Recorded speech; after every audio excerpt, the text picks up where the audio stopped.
Hello everyone, Daniel from DePIN Hub here, and today we are with the co-founder of Spexi here in Dubai at Fluence in Token 2049. Well, thanks so much for joining.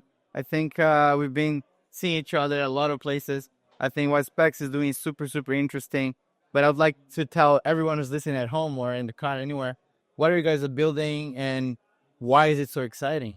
Yeah, it's nice to see you again, Daniel. Thanks for having me on.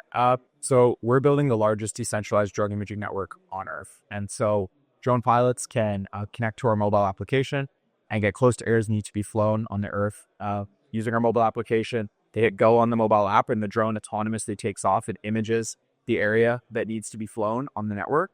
And then that imagery gets uploaded into our network and sold to customers. And so the imagery is 900 times more detailed than the best satellite imagery, 200 times faster than fixed wing imagery, and 50 times cheaper than the next best source. So we get a lot of interest from customers that get really excited about how this imagery can then be scaled out using our network of fully standardized drone imaging. So it's fully standardized drone imaging at scale. And this is the first network to really do that. How did you come up with the idea to start the company and then start building this? So I'm the COO, and I actually came into Spexi a few years after it was started. So I had a company that was a drone regulation and training company in Canada that became the largest in the country, and we ended up bringing the things together. And so we started with basically thinking about, look, how do you get drone imagery at scale? How do you really fly cities with drones in the current regulatory system? Because we have lots of customers that want it. We know that customers want better data. They want better imagery to power their applications, whether it be insurance companies or even like cities and governments and federal governments, or the next generation of spatial AI, which was a really exciting use case for the data. But the hard part is getting it. How do you get the data? How do you get this high resolution imagery at scale? And so we started to think about, okay, well, if you standardize the input to make it really simple for pilots to interact with this. So drone pilots can use off-the-shelf drones that they can get at Best Buy or Amazon or wherever you buy electronics, download our mobile application, and then connect. And so pretty simple to get them going, but the hard part is scaling out the network from an imagery perspective. And so when we started thinking about how to do it, how to actually incentivize people to do this, we tried a few things that were, paying in cash and more of a bespoke network where customers would request different jobs, and we would try to fill it for them. And we said, look, let's simplify this. Let's make it so that we only collect one type of data, one type of imagery, and we only use one key type of drone. And then we can sell that data to a lot of different customers. Very similar to how the satellite model works, satellite imagery model works. But then in sort of late 2021, we ran into Helio. And we were like, wow, what an interesting way to build a two-sided network using cryptoeconomics. And so we sort of thought Waveme drones could be the crypto miner. Maybe you can incentivize with crypto instead of a cash, and this could be a scaled up network as long as there's enough demand for this data.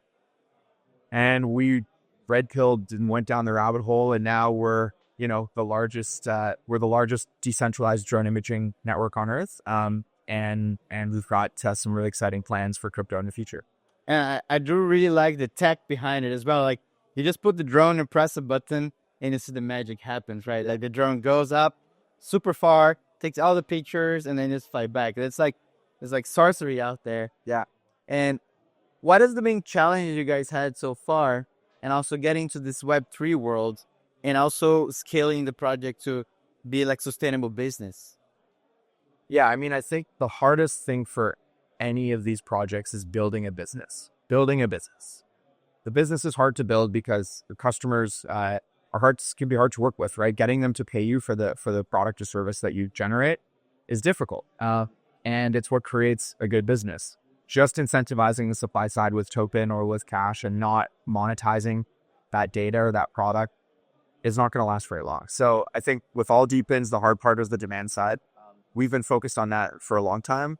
We haven't launched a token because we've been working on the business, trying to build product market fit on the demand side as much as we can before we introduce crypto economics. Tokens are kind of crazy, right? They make people go a little nuts.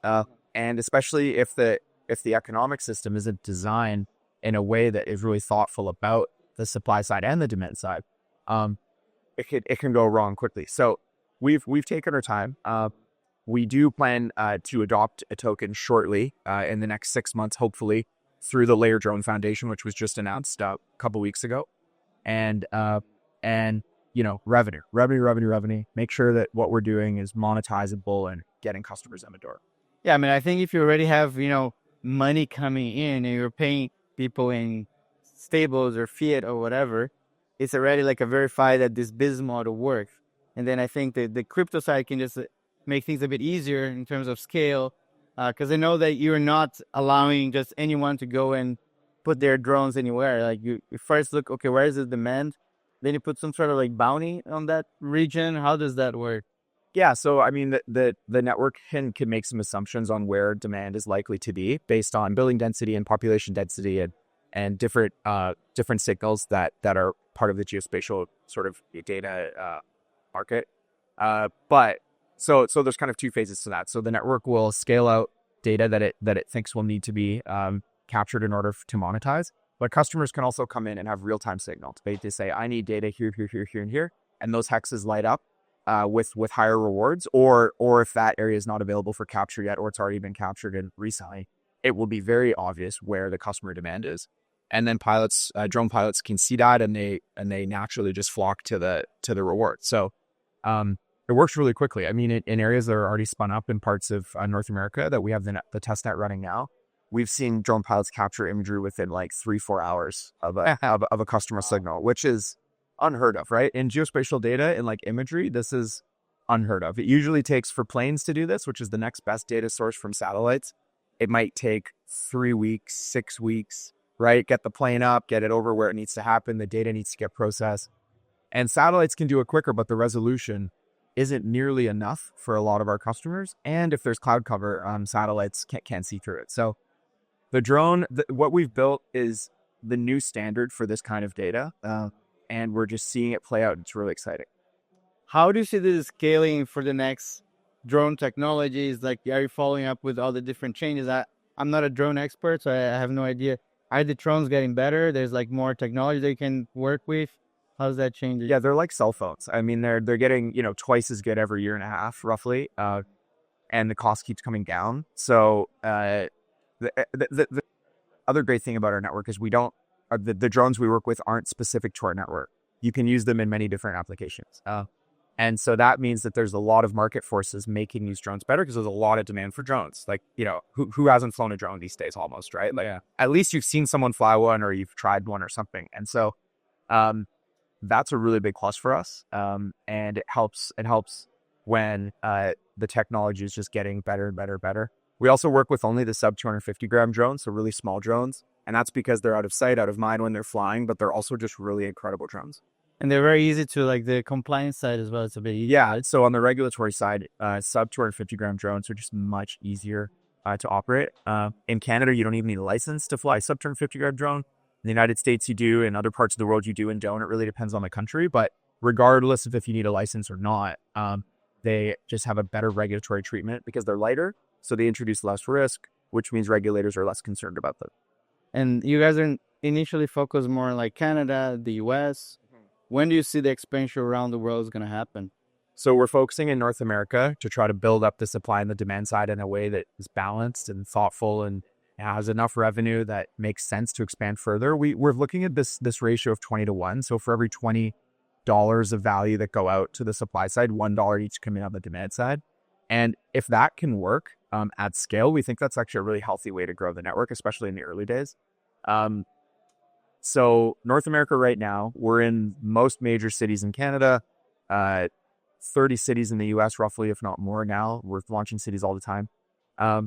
There's customers paying for data as we speak. And I think the next place will be Europe. We're testing in the UK with a customer right now.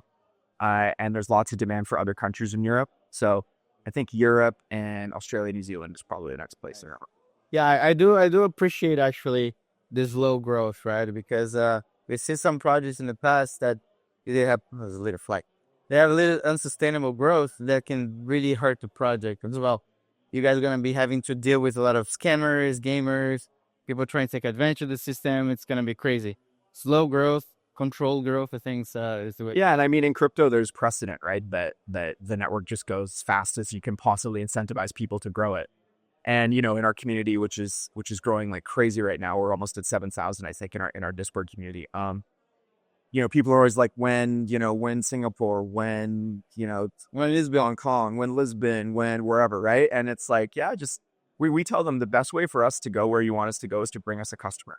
So you bring us a customer, we're coming, like, no problem. But we're not just coming because you want to earn crypto. Like, it's nice that people really are excited about the network, but ultimately it needs to make sense for the network from a business perspective to expand into that area.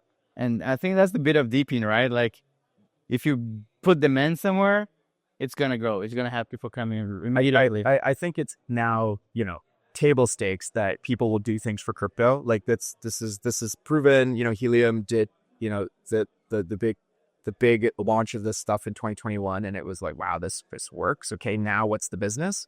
And that's still the hard part, right? What's the business? So you get the demand there. The supply side's much easier, and it's not always like we've had cases where we've had customer demand in obscure places, and we just haven't been able to get drone pilots, understanding the product quick enough for the customer. Like that happens, but it's a much easier problem to solve than having a bunch of people earning an asset that is already out the door and impossible to get back, to then make sure that you can generate enough demand to make it make sense.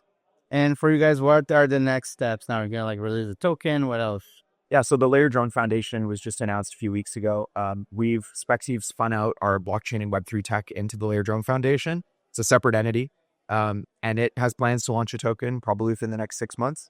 Spexi's applications will adopt that token once it launches, and we're the main core contributor to the network. So Spexi will continue to build applications that interface with the Layer Drone network and protocol, and those things are going to come up together. And then do their thing. So I think in 6 months there's going to be a lot of excitement here, but we're still in no rush, right? Like, we want to make sure the business is in the right place. We've got the right signals on the demand side and the supply side, so that once the token is introduced, it incentivizes the right activity and not just a bunch of hysteria for token. Yeah. Where people can go to know more about Spexi? Yeah, Spexi.com, layerdrone.org. Either of those two places will take you to the community, and you can learn more about the Layer Drone network and the foundation, and Spexi, the labs co. Amazing. Also, make sure to check deepinhub.io/project/Spexi. Yes, have a lot of information about the project there. Oh, thanks so much for joining, man. Thanks. That was a pleasure to talk to you. Thanks for having me.